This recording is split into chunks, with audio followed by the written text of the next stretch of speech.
नमस्कार। दोपहर समाचार में आपका स्वागत है।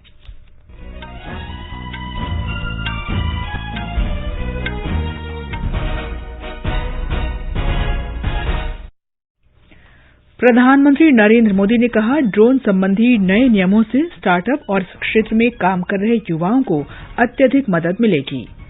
सरकार ने संसद में राजनीतिक दलों के नेताओं को अफगानिस्तान की मौजूदा स्थिति की जानकारी दी।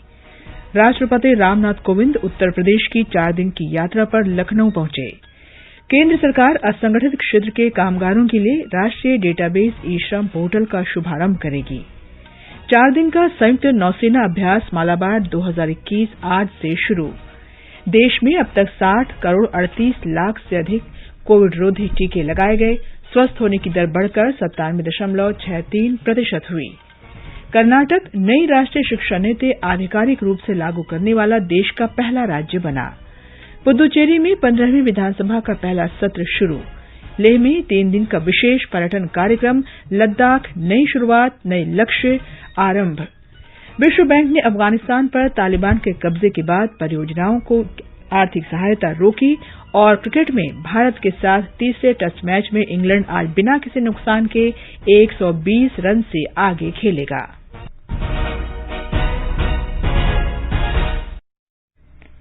दोपहर समाचार में चारू सक्सेना के साथ मैं कनकलता।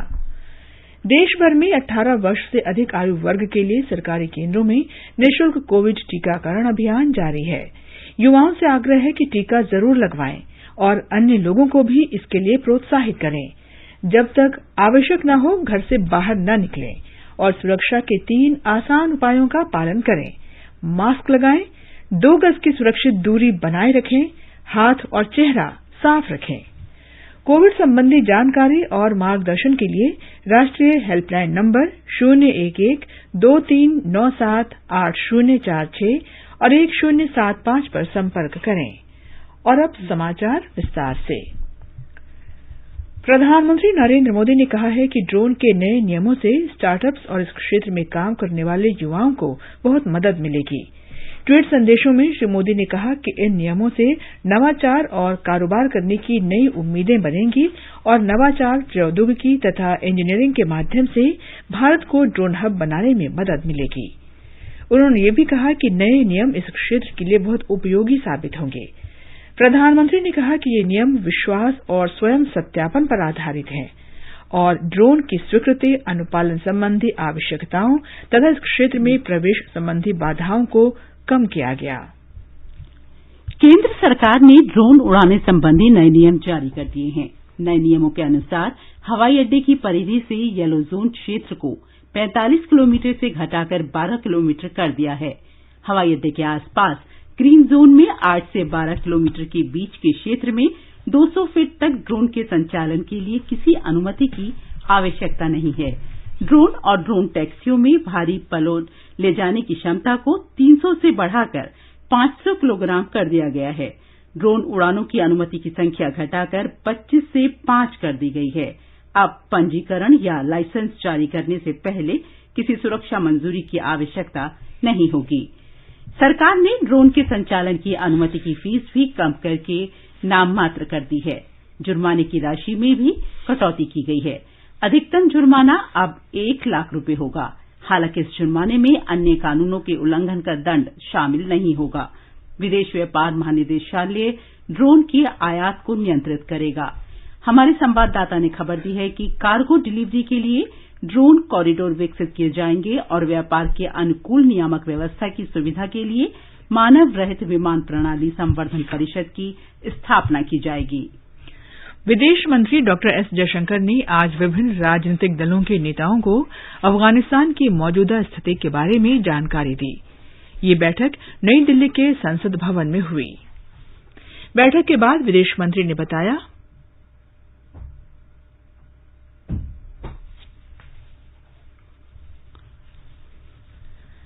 कि अफगानिस्तान से कितने भारतीय लौट आए हैं, कितने लोगों को सुरक्षित निकाला जाना है तथा संकट से जूझ रहे देश को लेकर भारत की क्या रणनीति है।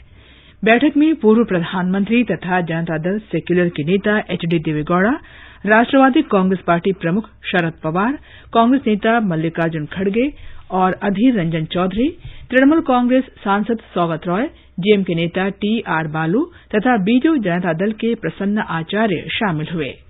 केंद्रीय मंत्री प्रहलाद जोशी, पीयूष गोयल, वी मुरलीधरन, मीनाक्षी लेखी और अर्जुन राम मेघवाल के साथ साथ विदेश सचिव एचवी श्रृंगला तथा वरिष्ठ सुरक्षा अधिकारी भी बैठक में मौजूद थे। भारत अफगानिस्तान की स्थिति के बारे में विश्व के प्रमुख देशों के संपर्क में है। भारत ने 16 अगस्त से लोगों को सुरक्षित निकालने का काम शुरू किया था और विभिन्न अफगान सिखों और हिंदुओं सहित 800 लोगों को वापस लाया जा चुका है। विश्व बैंक ने अफगानिस्तान में तालिबान के नियंत्रण के बाद वहां की परियोजनाओं के लिए वित्तीय सहायता पर रोक लगा दी है। विश्व बैंक ने विशेष रूप से महिलाओं से संबंधित कार्यक्रमों पर होने वाले असर को लेकर चिंता व्यक्त की है। अमेरिका ने भी अफगानिस्तान के केंद्रीय बैंक की परिसंपत्तियों पर रोक लगा दी है। अफगानिस्तान पर तालिबान के नियंत्रण के कुछ दिन बाद व्हाइट हाउस ने कहा था कि अमेरिका में अफगानिस्तान के केंद्रीय बैंक की कोई भी संपत्ति तालिबान को उपलब्ध नहीं कराई जाएगी। ये समाचार हमारी वेबसाइट newsonair.com/hindi और हमारे mobile app news on AIR पर भी उपलब्ध हैं। चलो मिलकर एक शुरुआत करें, चलो एक फैसला आज करें, मास्क नहीं तो टोकेंगे, कोरोना को रोकेंगे, चलो एक इरादा करते हैं, चलो कुछ वादा करते हैं, मास्क नहीं तो टोकेंगे, कोरोना को रोकेंगे। दोपहर समाचार में आपका फिर स्वागत है। राष्ट्रपति रामनाथ कोविंद उत्तर प्रदेश की 4 दिवसीय यात्रा पर आज लखनऊ पहुंचे। राज्यपाल आनंदीबेन पटेल और मुख्यमंत्री योगी आदित्यनाथ ने उनका स्वागत किया। यात्रा के दौरान वे लखनऊ, गोरखपुर और अयोध्या में होने वाले विभिन्न कार्यक्रमों में हिस्सा लेंगे। आज शाम राष्ट्रपति बाबा साहब भीमराव अंबेडकर विश्वविद्यालय के 9वें दीक्षांत समारोह में हिस्सा लेंगे। वो विश्वविद्यालय में सावित्रीबाई फुले बालिका छात्रावास की आधारशिला भी रखेंगे। कल राष्ट्रपति लखनऊ स्थित कैप्टन मनोज पांडे सैनिक स्कूल में उत्तर प्रदेश के पूर्व मुख्यमंत्री डॉक्टर संपूर्णानंद की प्रतिमा का अनावरण करेंगे। इसके साथ ही वो संजय गांधी पोस्ट ग्रेजुएट आयुर्विज्ञान संस्थान लखनऊ के 26वें दीक्षांत समारोह में भी शामिल होंगे। 28 अगस्त को राष्ट्रपति गोरखपुर जाएंगे, जहां वो एक कार्यक्रम में शामिल होने के बाद लखनऊ आ जाएंगे। 29 अगस्त को राष्ट्रपति लखनऊ से रेल मार्ग के द्वारा अयोध्या जाएंगे, जहां वो संस्कृति और पर्यटन विभाग की विभिन्न परियोजनाओं का शुभारंभ करने के साथ ही रामलला के दर्शन करेंगे और भव्य मंदिर निर्माण की प्रगति का जायजा लेंगे। सुशील चंद्र तिवारी, आकाशवाणी समाचार, लखनऊ। सरकार असंगठित कामगारों के राष्ट्रीय डेटाबेस ई श्रम पोर्टल का आज शुभारंभ करेगी। इस पोर्टल में देश के असंगठित क्षेत्र के कामगारों का विवरण उपलब्ध रहेगा। श्रम एवं रोजगार मंत्री भूपेंद्र यादव ने ई श्रम पोर्टल का प्रतीक चिन्ह जारी करते हुए कहा कि असंगठित श्रमिकों की पहचान का विवरण रखे जाने की बहुत जरूरत थी। उन्होंने कहा कि ये पोर्टल राष्ट्र निर्माताओं के रूप में श्रम योगियों का राष्ट्रीय डेटाबेस होगा। इससे उन्हें कल्याणकारी योजनाओं का लाभ पहुंचाने में मदद मिलेगी। भारतीय नौसेना समुद्री चुनौतियों से निपटने के संयुक्त अभ्यास मालाबार 2021 में भाग ले रही है। इस अभ्यास में अमेरिकी नौसेना, जापान का समुद्री आत्मरक्षा बल और ऑस्ट्रेलिया की रॉयल नौसेना हिस्सा ले रही है। आज से शुरू हो रहे 4 दिन के इस अभ्यास में भारत का प्रतिनिधित्व युद्धपोत आईएनएस शिवालिक, आईएनएस कदमत और निगरानी लड़ाकू विमान P-81 कर रहे हैं।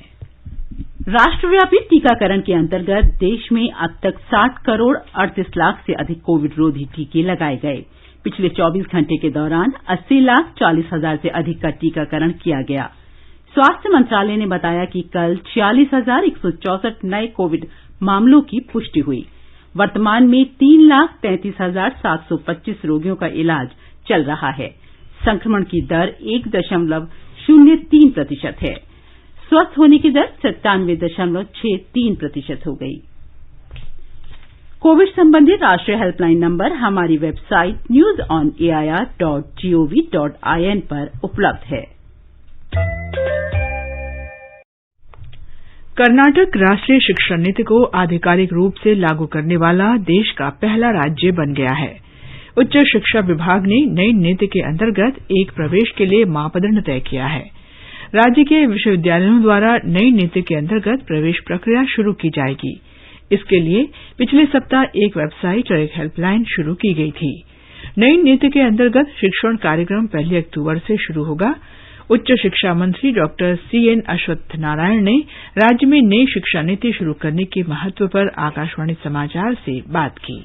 National education policy has facilitated a lot of changes. Flexibility has been brought in to ensure that the student interest has been very effectively addressed with regard to the facilitation, bringing in the multidisciplinary, multi-entry, multi-exit and creative learning, critical learning. All these principles have been integrated so that the quality of education is being provided to the youngsters to become a better person. केंद्र शासित प्रदेश पुदुचेरी की उपराज्यपाल doctor Tamilisai Soundararajan ने कहा कि पुदुचेरी सभी 81 उपकेंद्रों में चिकित्सा अधिकारियों की तैनाती करने वाला देश का पहला राज्य बन गया है।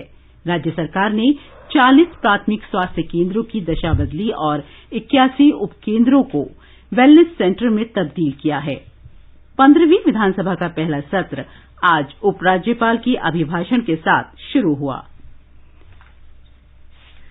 केंद्र शासित प्रदेश लद्दाख में 3 दिन का पर्यटन मेला शुरू हो गया है। इस मेले का नाम है लद्दाख नई शुरुआत नया लक्ष्य। 3 दिन के मेले का उद्देश्य लद्दाख को साहसिक गतिविधियों, सांस्कृतिक और जिम्मेदार पर्यटन केंद्र के रूप में विकसित करना है। इससे देश के अन्य टूर ऑपरेटरों और खरीदारों के साथ संवाद करने का मंच उपलब्ध होगा। आगे बढ़ने से पहले मुख्य समाचारों पर एक नजर। प्रधानमंत्री नरेंद्र मोदी ने कहा, ड्रोन संबंधी नए नियमों से स्टार्टअप और इस क्षेत्र में काम कर रहे युवाओं को अत्यधिक मदद मिलेगी। सरकार ने संसद में राजनीतिक दलों के नेताओं को अफगानिस्तान की मौजूदा स्थिति की जानकारी दी। राष्ट्रपति रामनाथ कोविंद उत्तर प्रदेश की 4 दिन की यात्रा पर लखनऊ पहुंचे। केंद्र सरकार असंगठित क्षेत्र के कामगारों के लिए राष्ट्रीय डेटाबेस ई-श्रम पोर्टल का शुभारंभ करेगी। 4 दिन का संयुक्त नौसेना अभ्यास मालाबार 2021 आज से शुरू। देश में अब तक 60 करोड़ 38 लाख से अधिक कोविड टीके लगाए गए। स्वस्थ होने की दर बढ़कर 97.63% हुई। कर्नाटक नई राष्ट्रीय शिक्षा नीति आधिकारिक रूप से लागू करने वाला देश का पहला राज्य बना। पुदुचेरी में 15वीं विधानसभा का पहला सत्र शुरू। लेह में 3 दिन का विशेष पर्यटन कार्यक्रम लद्दाख नई शुरुआत नए लक्ष्य आरंभ। विश्व बैंक ने अफगानिस्तान पर तालिबान के कब्जे के बाद परियोजनाओं की आर्थिक सहायता रोकी। और क्रिकेट में भारत के साथ तीसरे टेस्ट मैच में इंग्लैंड आज बिना किसी नुकसान के 120 रन से आगे खेलेगा। लीड्स में भारत के साथ तीसरे क्रिकेट टेस्ट मैच के पहले दिन इंग्लैंड ने पहली पारी में बिना कोई विकेट खोए 120 रन बनाकर अपनी स्थिति मजबूत कर ली है। इससे पहले भारत ने टॉस जीतने के बाद पहले बल्लेबाजी करते हुए पहली पारी में 40 ओवर और 4 गेंदों में मात्र 78 रन बनाए। टोक्यो पैरालंपिक की खबरों के साथ है खेल डेस्क से आनंद श्रीवास्तव।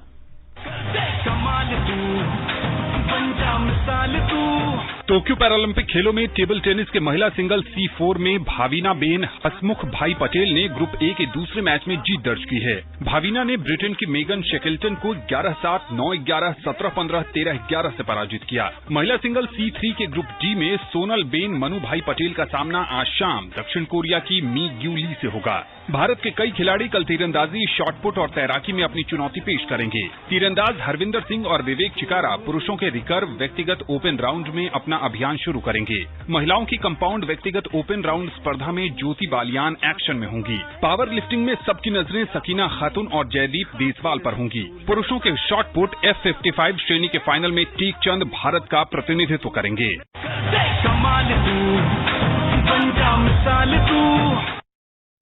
ये समाचार आकाशवाणी से प्रसारित किए जा रहे हैं। ताज़ा समाचार जानने के लिए आप हमारे Twitter handle @AIR News Hindi को फॉलो कर सकते हैं।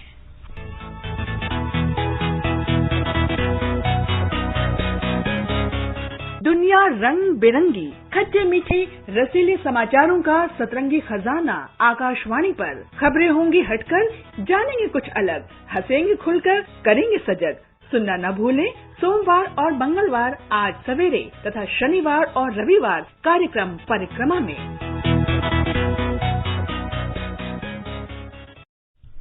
ये आकाशवाणी है। आजादी के अमृत महोत्सव के अंतर्गत आइए अब सुनते हैं आकाशवाणी की विशेष प्रस्तुति आजादी का सफर। आजादी का अमृत महोत्सव।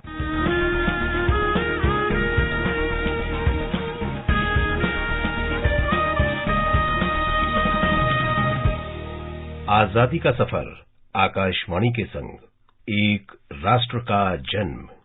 भारत का शानदार स्वाधीनता संघर्ष आधुनिक विश्व के महानतम संघर्षों में से एक है। आकाशवाणी आपके लिए रोजाना ला रही है इस शानदार संघर्ष की झलक।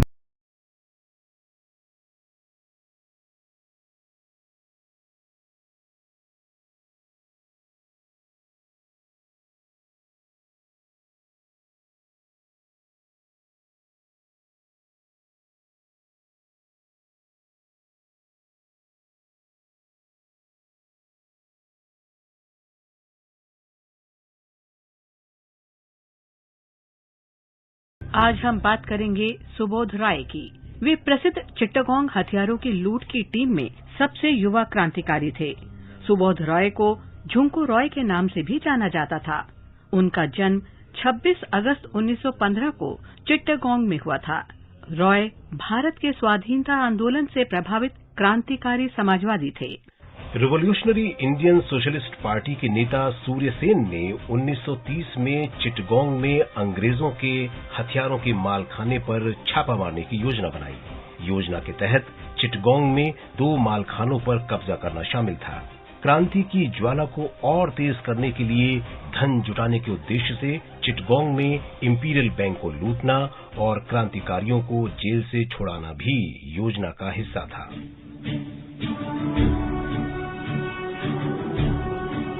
18 अप्रैल को इस योजना पर अमल किया गया। क्रांतिकारियों के एक समूह ने यूरोपियन क्लब के मुख्यालय पर कब्जा कर लिया। क्रांतिकारी पुलिस के मालखाने के बाहर एकत्र हो गए, जहां सूर्य सेन ने सैन्य सलामी ली, राष्ट्रीय ध्वज फहराया और अंतरिम रेवोल्यूशनरी सरकार की घोषणा की। क्रांतिकारी भोर होने से पहले ही चिट्टागोंग से निकल पड़े और चिट्टागोंग हिल रेंज की तरफ बढ़ने लगे। उन्हें छिपने के लिए सुरक्षित ठिकाने की तलाश थी, लेकिन कुछ ही दिनों में पुलिस ने उन्हें पकड़ लिया। मुकदमे के बाद रॉय को 1934 में पोर्ट ब्लेयर की सेलुलर जेल भेज दिया गया। ऐ शहीद मुल्क मिल्लत, मैं तेरे ऊपर निसार, अब तेरी हिम्मत का चर्चा गैर की महफिल में। वक्त आने दे, बता देंगे तुझे आसमां, हम अभी से क्या बताएं, क्या हमारे दिल में है। 1940 में जेल से रिहा होने के बाद रॉय राजनीति में आ गए और भारतीय कम्युनिस्ट पार्टी के सदस्य बन गए। सुबोध रॉय ने कम्युनिस्ट आंदोलन के इतिहास में बड़ा बौद्धिक योगदान दिया। उन्होंने communism in India unpublished documents पुस्तक का संपादन किया। 26 अगस्त स्वाधीनता सेनानी डॉक्टर नारायण सुब्बाराव हार्डिकर की पुण्यतिथि भी है। उन्होंने कांग्रेस सेवा दल की स्थापना की थी। हार्डिकर का जन्म 1889 में धारवाड़ में हुआ था। उनके पिता का नाम सुब्बाराव और माता का नाम यमुनाबाई था। उन्होंने कलकत्ता के college of physicians and surgeons में मेडिसिन का अध्ययन किया। उसके बाद हार्डिकर उच्च शिक्षा के लिए अमेरिका चले गए। अमेरिका में उनकी मुलाकात लाला लाजपत राय से हुई और वे उनके निकट सहयोगी बन गए। हार्डिकर अमेरिका में कई राजनीतिक गतिविधियों में सक्रिय हो गए। वे हिंदुस्तान एसोसिएशन ऑफ अमेरिका के अध्यक्ष भी रहे। उन्होंने शिकागो में भारतीय विद्यार्थियों का सम्मेलन आयोजित किया। वे होम रूल लीग में भी शामिल हुए, जिसकी स्थापना लालाजी ने की थी। लालाजी के साथ हार्डिकर ने यंग इंडिया पत्रिका भी प्रकाशित की। अमेरिका और कनाडा में रहने के दौरान उन्होंने वहां रहने वाले भारतीयों को भारत के स्वाधीनता संघर्ष की जानकारी दी। हार्डिकर ने स्वाधीनता संघर्ष के दौरान कई आंदोलनों में हिस्सा लिया। झंडा जुलूस में शामिल लोगों पर ब्रिटिश पुलिस के अत्याचार और राष्ट्रीय ध्वज के अपमान के विरोध में कांग्रेस ने झंडा सत्याग्रह आरंभ किया। हार्डिकर के नेतृत्व में ये आंदोलन नागपुर में शुरू हुआ। वे कई बार जेल गए। इस दौरान डॉक्टर हार्डिकर ने ऐसे संगठन के बारे में सोचा जिसमें उत्तम चरित्र वाले अनुशासित और प्रशिक्षित युवा शामिल हों। इसका परिणाम 27 दिसंबर 1923 को कांग्रेस के काकीनाडा अधिवेशन में सेवा दल के गठन के रूप में सामने आया। सेवा दल ने नागरिक अवज्ञा आंदोलन में महत्वपूर्ण भूमिका निभाई। डॉक्टर हार्डिकर ने 1925 में मासिक पत्रिका वॉलंटियर का प्रकाशन शुरू किया और पूरी तरह से सेवा दल के लिए समर्पित हो गए। डॉक्टर हार्डिकर 1952 से 1962 तक 2 बार राज्यसभा सांसद रहे। उन्हें 1958 में पद्म भूषण से सम्मानित किया गया। 26 अगस्त 1975 को डॉक्टर हार्डिकर का निधन हो गया। उनकी जन्मशती की स्मृति में 1989 में डाक टिकट भी जारी किया गया। आज बस इतना ही। आजादी का सफर आकाशवाणी के संग कल फिर मिलेंगे नई कड़ी के साथ।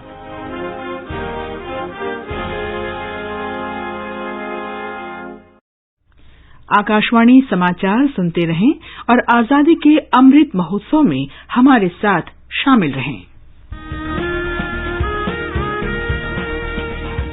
आजादी के 75 वर्षों का पर्व अमृत महोत्सव के पावन अवसर पर आकाशवाणी समाचार लेकर आया है अमृत महोत्सव क्विज। आप भी इस क्विज का हिस्सा बन सकते हैं। हमारे समाचार बुलेटिनों में पूछे गए स्वतंत्रता आंदोलन से जुड़े प्रश्नों का जवाब देकर आपसे ये सवाल प्रत्येक सोमवार और मंगलवार को सुबह 8 बजे प्रसारित होने वाले बुलेटिन समाचार प्रभात में पूछे जाएंगे। विजेता का चुनाव ईमेल पर मिले सही जवाबों में से लकी ड्रॉ के माध्यम से होगा और इसकी घोषणा अगले दिन इसी बुलेटिन में की जाएगी। विजेता को प्रमाण पत्र के साथ एक उपहार भी दिया जाएगा। साथ ही विजेता का नाम हमारे ट्विटर हैंडल पर भी फ्लैश होगा। तो आइए मनाएं आजादी के 75 वर्षों का पर्व अमृत महोत्सव आकाशवाणी समाचार के साथ।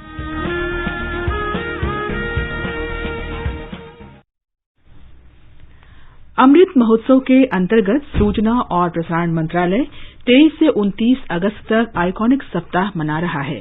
इस सप्ताह में अनेक कार्यक्रम प्रसारित किए जा रहे हैं। आकाशवाणी आज आजादी का सफर आकाशवाणी के संग और शाम 4:30 बजे परिक्रमा में भीमा नायक का प्रसारण करेगा।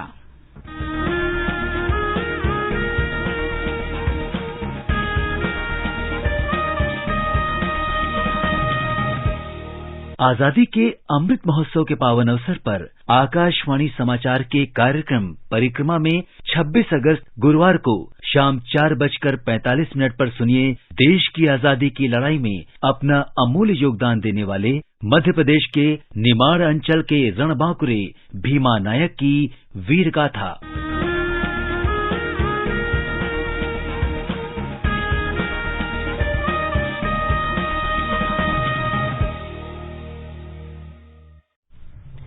अभी अभी समाचार मिला है कि बैठक के बाद विदेश मंत्री डॉक्टर एस जयशंकर ने कहा है कि अफगानिस्तान पर सरकार और विपक्ष की एक ही राय थी।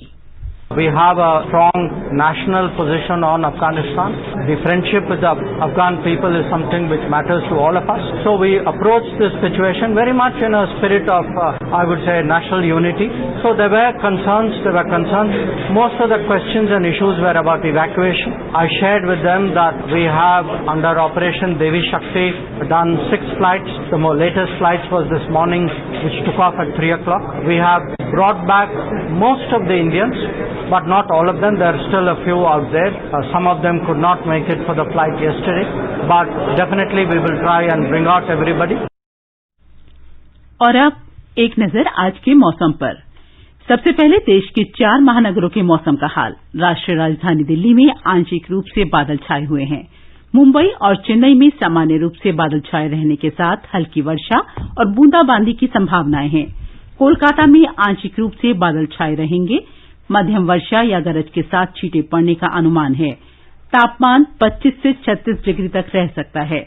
उत्तरी भारत में जम्मू और गिलगित में आंशिक रूप से बादल छाए रहेंगे।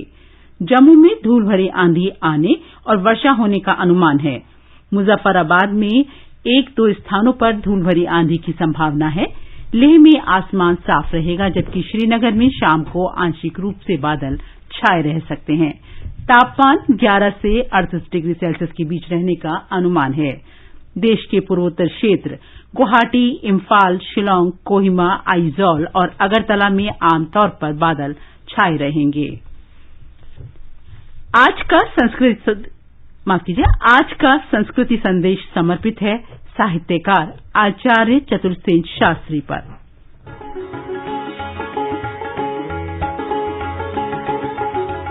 हिंदी साहित्य में जब भी इतिहास पर आधारित रचनाओं की चर्चा होती है तो उस समय आचार्य चतुर्सेन शास्त्री का नाम बड़े सम्मान से लिया जाता है। 50 वर्ष के अपने लेखकीय जीवन में शास्त्री जी ने 186 रचनाओं का सृजन किया। आचार्य चतुर्सेन के उपन्यास रोचक और दिल को छू लेने वाले होते हैं। 1981 में उन्होंने अपना पहला उपन्यास हृदय की परख रचा। उनके उपन्यासों में वैशाली की नगरवधु, सोमनाथ, वयम रक्षामय, सोना और खून, आलमगीर बहुत प्रसिद्ध हैं। इनके कई उपन्यासों पर फिल्मों का निर्माण भी किया गया है। वैशाली की नगरवधु पर आधारित फिल्म आम्रपाली उस समय बहुत लोकप्रिय हुई।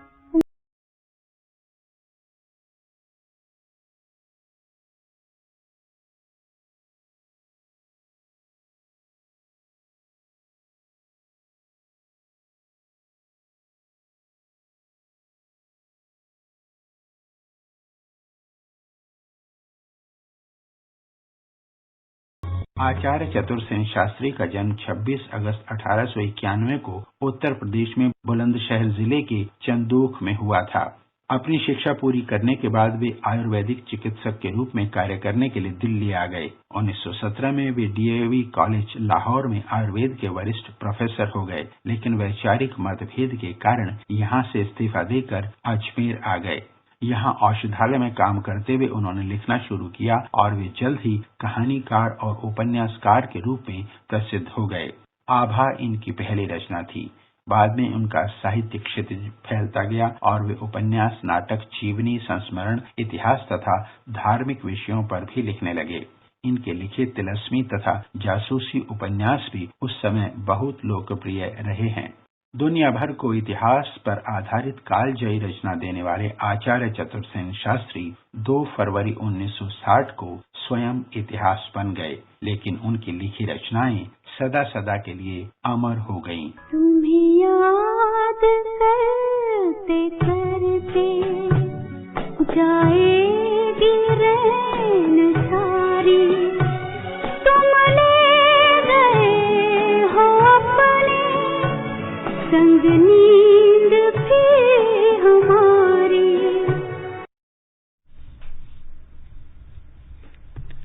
अंत में मुख्य समाचार एक बार फिर।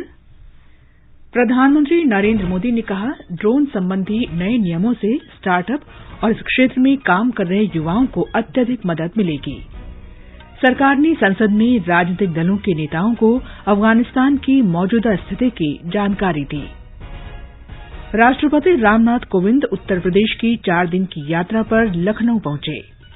केंद्र सरकार असंगठित क्षेत्र के कामगारों के लिए राष्ट्रीय डेटाबेस ई-श्रम पोर्टल का शुभारंभ करेगी। 4 दिन का संयुक्त नौसेना अभ्यास मलाबार 2021 आज से शुरू। देश में अब तक 60 करोड़ 38 लाख से अधिक कोविड रोधी टीके लगाए गए। स्वस्थ होने की दर बढ़कर 97.63% हुई।